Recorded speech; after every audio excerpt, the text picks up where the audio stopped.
अध्यक्ष महोदय, औचित्याच्या मुद्द्याच्या आधारे भायखळा येथे मोहरमच्या मिरवणुकीच्या दरम्यान एका 29 वर्षीय व्यक्तीने विषारी कॅप्सूल वाटून समाजामध्ये दुही निर्माण करण्याचा जो प्रयत्न केला तो मुद्दा मी या ठिकाणी मांडतोय।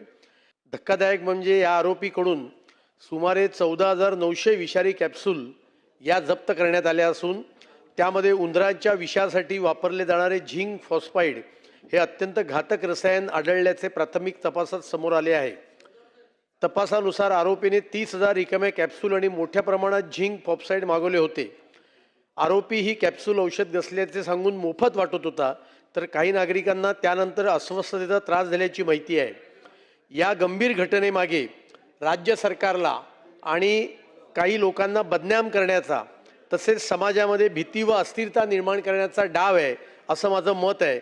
सरकारकडे मी या औचित्याच्या मुद्द्याद्वारे मागणी करतो की या संपूर्ण प्रकरणाची सर्वंकष चौकशी करावी आणि यामागे दहशतवादी काही संघटना आहेत का याची चौकशी करावी अशी मागणी या निमित्ताने मी करतो।